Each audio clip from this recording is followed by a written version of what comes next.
pour le chocolat de Chickee. So right now, as I said before, I'm going to explain to you how to do white chocolate. So, well, not how to make white chocolate, but how to temper white chocolate to begin with. So what you're going to need is a long spatula, a palette knife, and a bench scraper. So for me, I'm going to do what we call tabling method.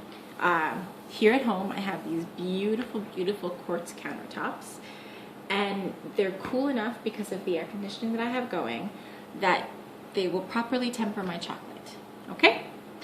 So first off, you want to melt your chocolate, which I've already done, perfectly melted, and you want to pour about 3/4 of it onto your counter, leaving some in the bowl for sure, because you're going to need that later. Just scrape that down. Okay. And basically, the easiest way to explain this is you are going to move it around. You can use your palette knife and your spatula. You can use your palette knife to lift it up and scrape it off.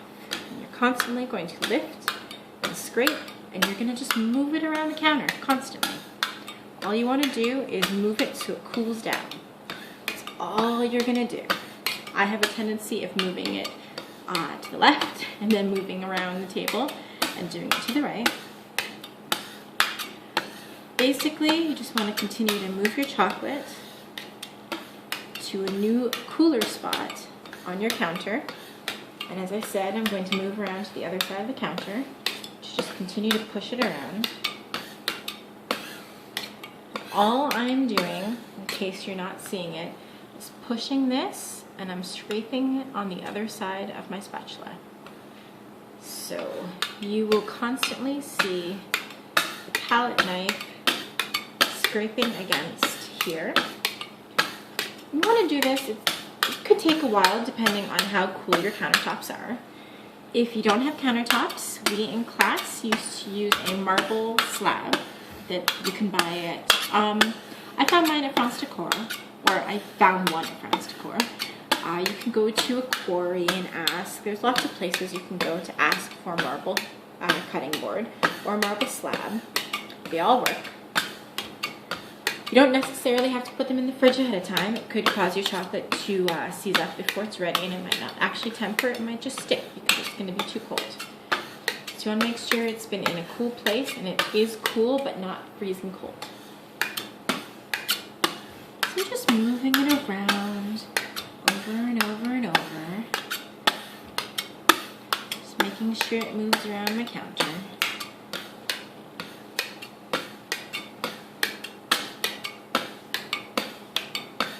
It's actually one of the easier chocolates to do. I've done this with dark chocolate and milk chocolate and white chocolate, and white has a tendency of cooling down a lot faster. This is my favorite method. They also have a seeding method where you add new chocolate, completely new from a box or chopped like I do, into your warm chocolate until it hits a certain point. Usually it's kind of cool to the touch, and that's how you know. Should be about 32 degrees Celsius, but I don't check the temperature.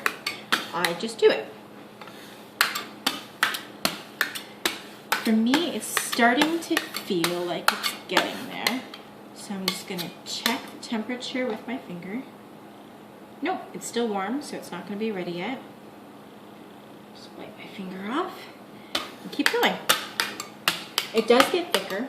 You can tell when it's starting to temper, it will get thicker. You can feel it when you push it with the knife, or your scraper, I guess. You can quite feel it, but because the temperature is not cool yet, it's still not close to being tempered.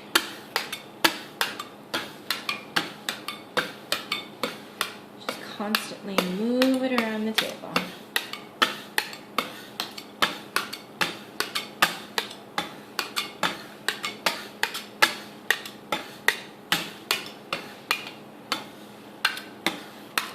This has always been my favorite method.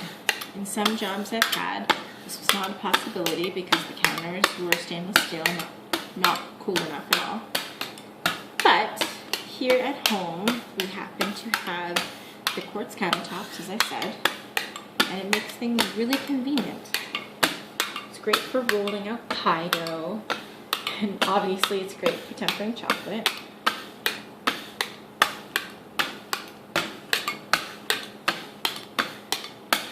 Should be getting close now. I can feel the difference in the movement.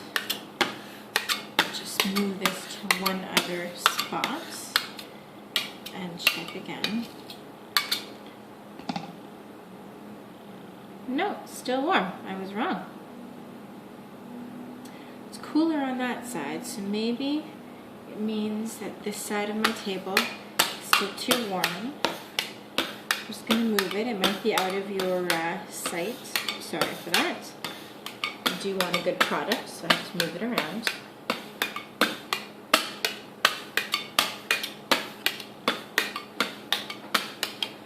Usually I do this listening to music, but today I was so concerned about getting this chocolate started that I haven't put together any music yet. I find I listen to a lot of jazz and a lot of classical when I do this. When I clean, I listen to a lot of upbeat music. But when I'm making chocolate, I find I need to concentrate. So I have a tendency of listening to something that doesn't require me to dance around.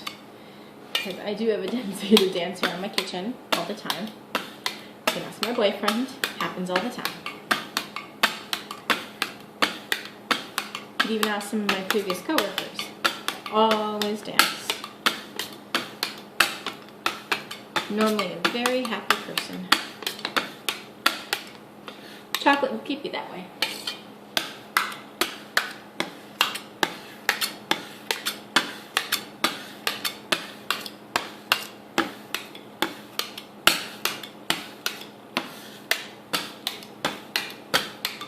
Keep moving it around.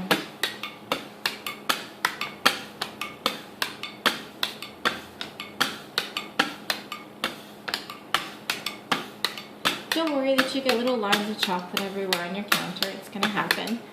Nobody can be perfect in doing this. You just pick it up after and you put it in your chocolate.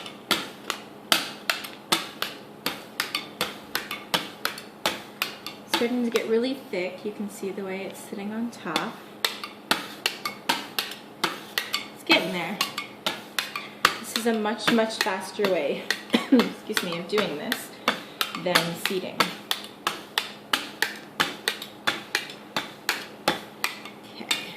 Check it this time.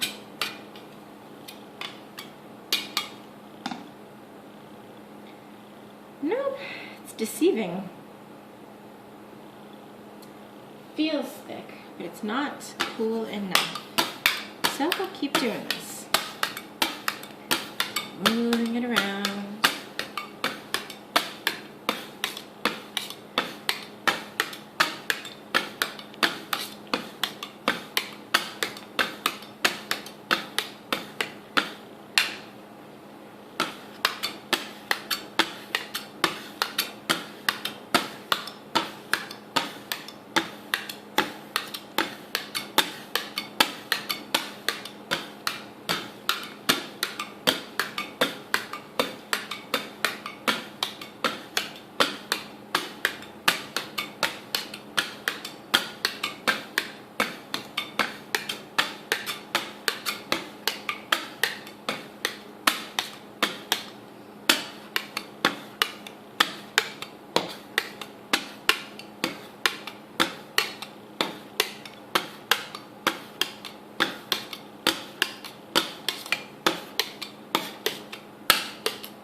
this, it reminds me of a chef in a Japanese restaurant who's constantly clacking away on his cooking surface.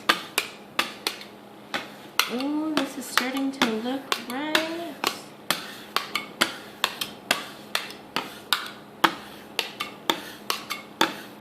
Cross my toes because my fingers are occupied, but maybe this might be tempered properly. We can add just a little bit more for good luck. Third time's a charm. Maybe so this time. Okay, let's check. And it's cool. Yeah, all right. So, you might wonder how you get it up from the counter. I am not wonderfully proficient at this, but I remember what my teachers told me, so hopefully it should work. So you take your bowl that has your 3/4 or your 1/4 of still warm chocolate in it. I no longer need this.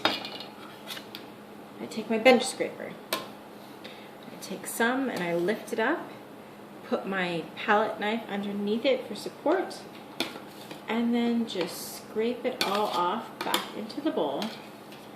Continue to do this until pretty much all of your chocolate has come up off the counter or your piece of marble. It is not a clean process.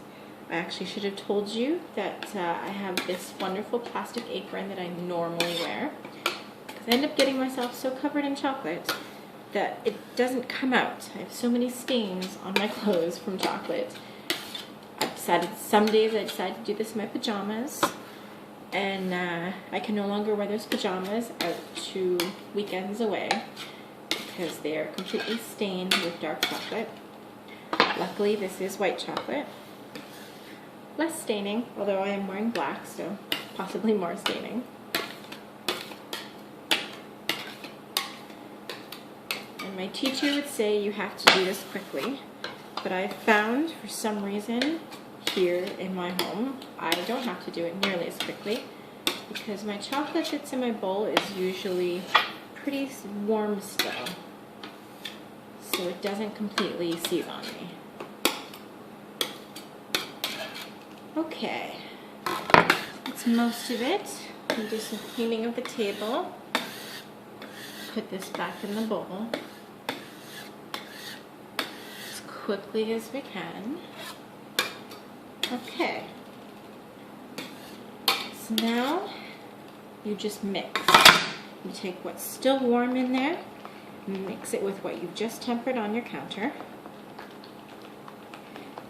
and the faster you move, as tiring as it is, the more molecules are moved inside of it, and the warmer it will get.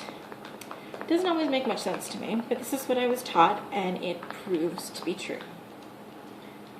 So you want to move it around, make sure there's no pieces, no chunks or anything inside of it.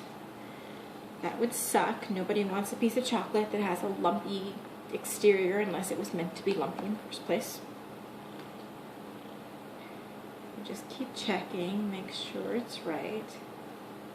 Okay, and the way that you know it is tempered, of course I don't have one, is you take a piece of parchment. We just buy ours at the grocery store. Parchment in a box like aluminum foil. You dip it into your chocolate. You don't want to have too much on there. And you put it in a spot that is cooler.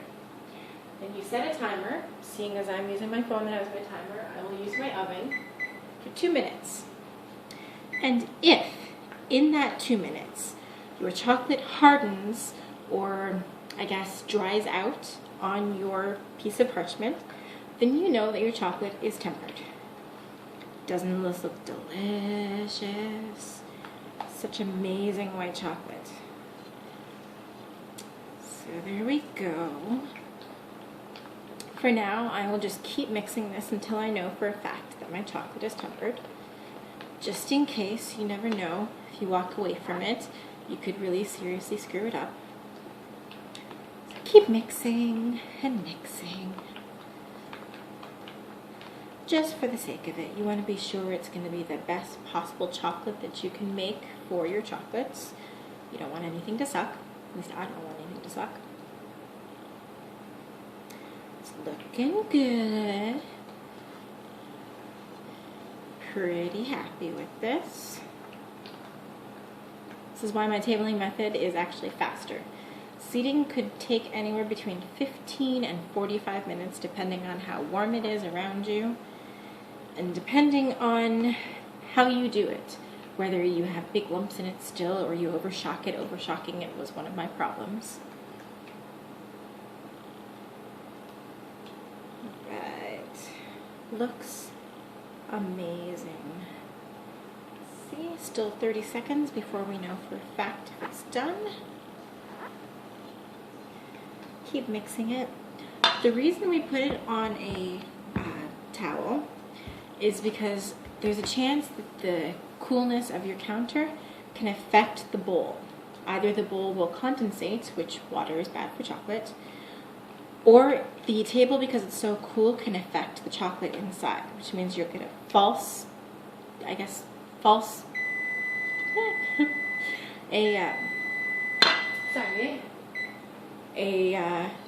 false thickness, and it won't be tempered. Okay, let's see. Yeah, it's hard to see for you. Let me see. I'm just gonna give it another couple minutes because it's a little warm in here. Surprisingly enough, with my air conditioning, I might not have it up enough. But just in case, I think it's tempered, but it's not 100% on a positive. So I'm just gonna keep mixing this and see how that goes. But I'm almost positive that this is definitely tempered. I know what it looks like when it's supposed to be tempered and what it feels like.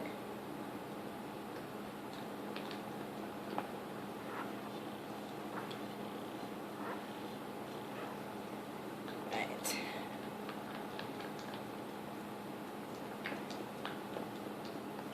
You should feel the outside of your bowl. There should be no warmth. It should be pretty much body temperature or cooler. If it has warmth, clearly it's not good enough. And chocolate has to be cool enough that it will harden in the air around you.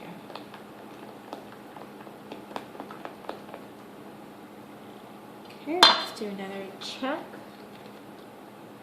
Yes, okay. So I don't know if you can see it. It's still a little shiny, but you can see on the edges that it is actually starting to harden. You can see, I think in the middle there, where you can see through it, that it's starting to become matte. When it starts to become matte, you know it is tempered. Okay, I'm gonna stop the video there, and that's lesson, I guess, 101 on tempering, and we will pick up for another video on how to fill the mold. Thank you. Can't touch anything, I'm full of chocolate. Thank you for watching, and I'll see you next time. Bye.